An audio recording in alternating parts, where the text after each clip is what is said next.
পৃথিবীর সবচেয়ে সুখী মানুষটাকে কাল কিয়ামতের মাঠে আল্লাহ পাক এক মুহূর্ত সময়ের জন্য জাহান্নামে ঢুকাই দিবেন। কতটুকু সময়?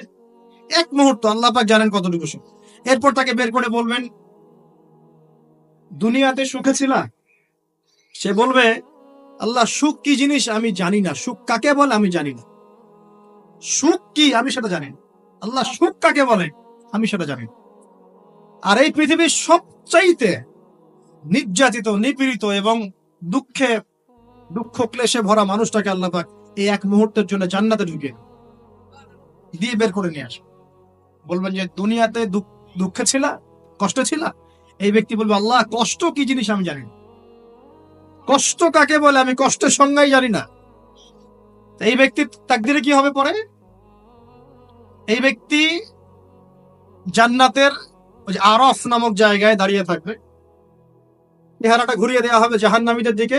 সে বলবে যে আল্লাহ চেহারাটা খালি আমাকে জান্নাতের দিকে ঘুরায় দাও, আমি জান্নাতে যেতে চাচ্ছি না, খালি চেহারাটা ঘুরায় দাও, বাস এনাও।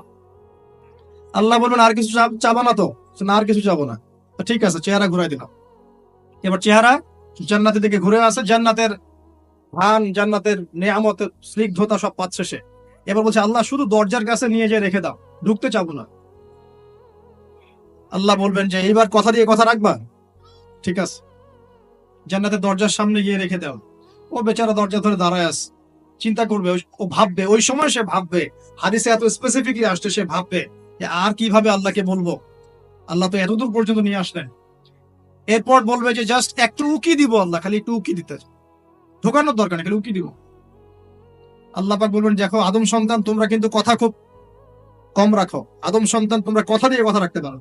ওই যে আদম আলাইহিস সালামকে বলা হয়েছিল না, ওয়ালা তাকরাবা হাযিহি শাজারা, তোমরা গাছের কাছে যেও না, তাও তারা গাছের কাছে চলে গেলেন।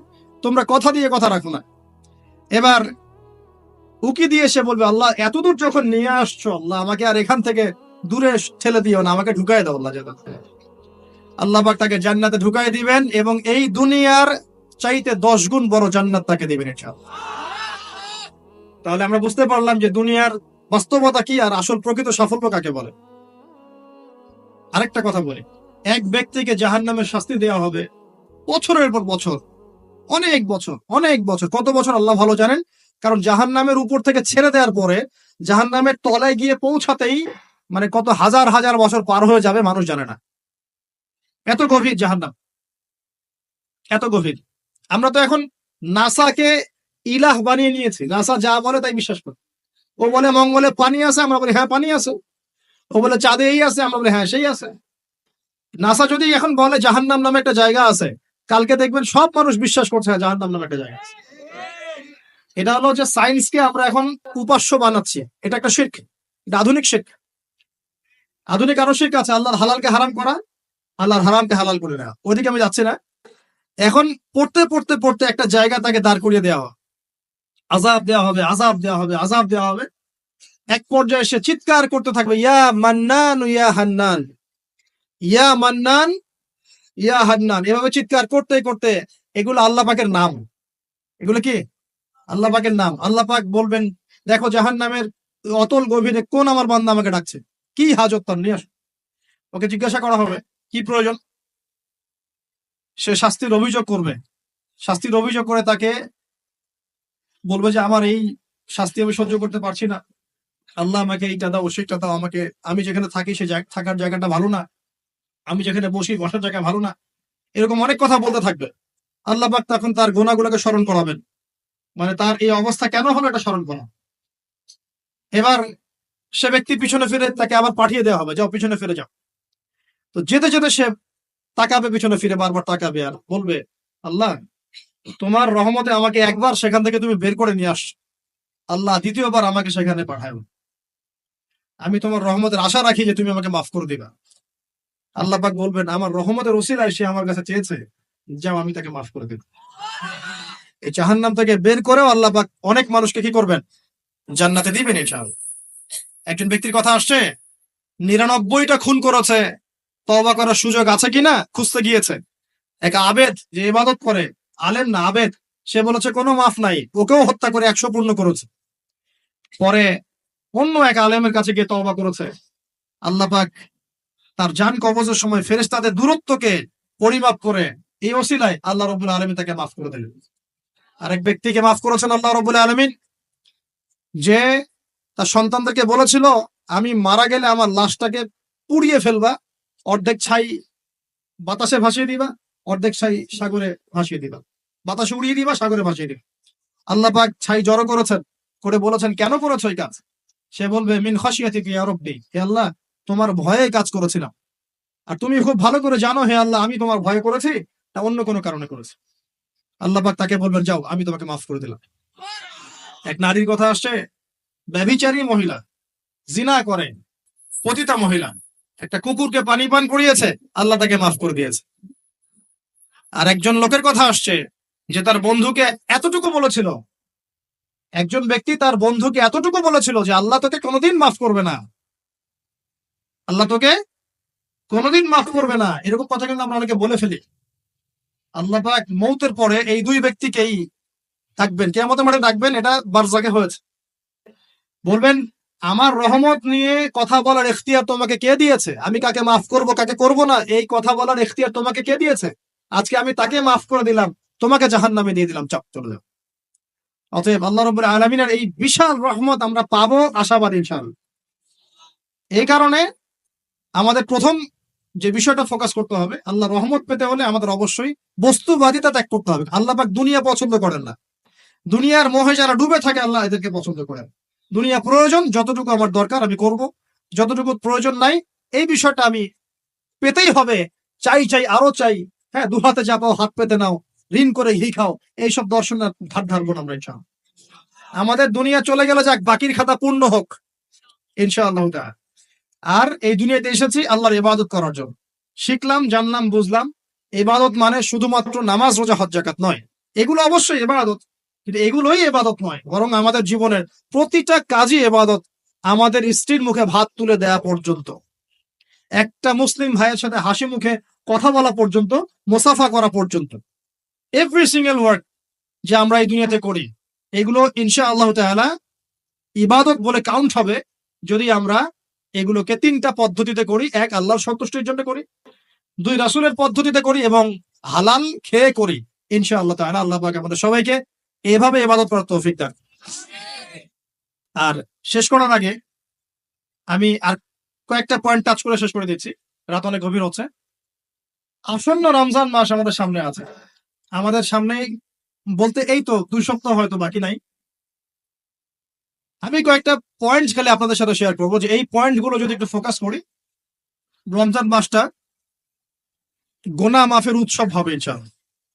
আমরা কলেজ লাইফে পড়তাম একটা ওয়ার্ড, উৎসবের উৎসাহ। উৎসবের উৎসাহ, এই যে ছায়ানট উদিচি এইসব জায়গায় যারা থাকে না, এরাও এই শব্দগুলো জানে ভালো।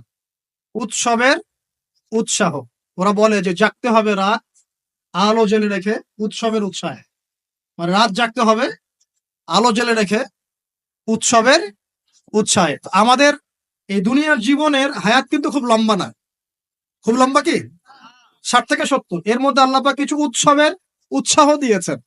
যেমন শবে বরাত, যেমন শবে বরাতের রাত, এই রাতে ব্যক্তিকেন্দ্রিক তো কিছু ইবাদত করা যায়, সামগ্রিক না হয়। এই রাতে আল্লাহ পাক সবাইকে মাফ করে, 2 শ্রেণীর মানুষ বাদ দিয়ে, মুশরিক মুশাহিদ, শিরক করে যারা, হিংসা বিদ্বেষ পোষণ করে যারা, এদের বাদ দিয়ে। শাবান মাস বেশি বেশি নবী রোজা রাখতেন, আরাফার দিন, আশুরা, মুহররম, জিলহজ মাসের প্রথম 10 দিন, কিছু উৎসবের উৎসাহ আল্লাহ দিয়েছেন, তাই নাই? সবচেয়ে বড় উৎসব কোনটা বলেন তো? এই যে রমজান মাস। এখন এই মাসে আলো জ্বালা থাকবে উৎসবের উৎসাহে। কিভাবে? প্রথম কথা বলি, দুনিয়াবি বাজার ঘাট শপিং টপিং যা যা আছে আগে ভাগে এই কয়দিনে করে ফেলেন, যাদের সামর্থ্য আছে। যাদের সামর্থ্য নাই তারা, আমি বলেছি প্রজেক্ট করতে হবে, সোশ্যাল প্রজেক্ট। আমরা সামর্থ্যবানদের টাকাগুলোকে কিছু সৎ মানুষ কালেক্ট করবেন, করে যাদের সামর্থ্য নাই তাদের ঘরে মাসের বাজার পৌঁছে দিবেন। করা যাবে না ইনশাল্লাহ? আমরা যারা এসব জায়গায় থাকি আমরা মনে করি সোসাইটি সবাই এমন, সোসাইটির সবাই এমন নয়। অনেক মানুষ হয়তো খেয়ে পরে থাকতে পারে না, সবাই আমাদের মতো খায় না। আমরা 10টা আইটেম নিয়ে বসে খেতে, অনেকের আলু ভর্তা জোটে না, আছে না? আমরা আমাদের যাকাত, আমাদের ওসর, আমাদের ফিতরা, আমাদের সাদাকাতুল ফিতর, আমাদের সাদাকা এবং ইফতারের প্রজেক্ট গুলোকে সুন্দর করে প্যাকিং করে 1 মাসের বাজার করে দেওয়ার ক্ষমতা আমাদের নাই। একজন করে পরিবারের দায়িত্ব নেওয়ার ক্ষমতা আমাদের নাই। আপনি একটা নেন, আপনি একটা নেন, আপনি একটা নেন, আপনি দুইটা নেন, আপনি পাঁচটা নেন। দেখবেন ইনশাআল্লাহ তাআলা যখন আমরা খাবার ভাগাভাগি করে খাবো, ইনশাআল্লাহ সমাজে দারিদ্রতা কমে যাবে ইনশাআল্লাহ।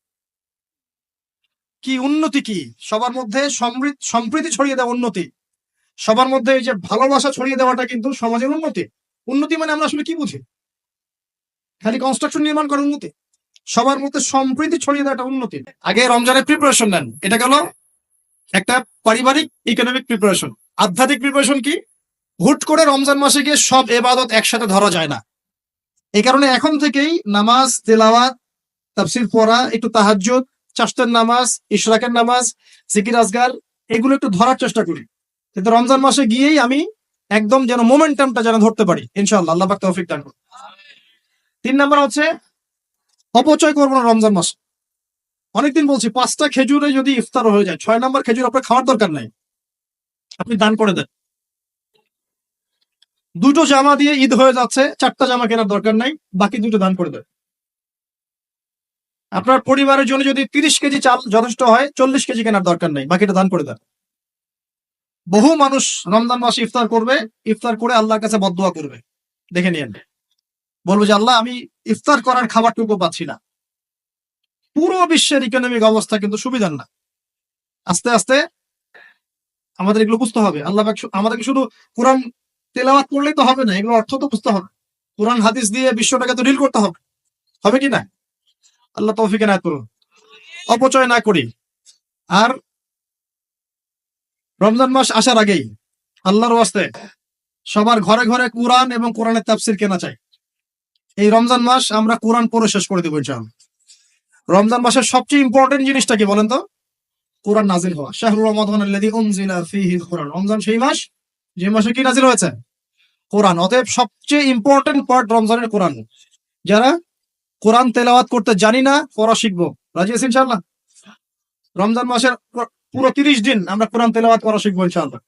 স্থানীয় ইমাম থাকতে পারেন, টিচার থাকতে পারেন, অনলাইনে শিখতে পারেন, অফলাইন কোর্স করতে পারেন, যেভাবে হোক আপনাকে শিখতে হবে। এর পাশাপাশি যারা হাফেজ এবং আমরা টুকটাক যারা আরবি বুঝি, আমাদের প্রতি নসিহত হচ্ছে রমজান মাসে 30 দিনে প্রতিদিন 1 পারা করে আমরা তাফসির পড়বো। 30 দিন 30 পারা শেষ ইনশাআল্লাহ। পারা যাবে ইনশাআল্লাহ। রমজান মাসে আর কি কাজ করব? তারাবি সালাত জামাতে পড়ার চেষ্টা করব। আর যে তারাবি জামাতে পড়বে সে 5 ওয়াক্ত নামাজ তো অবশ্যই জামাতে পড়তে হবে।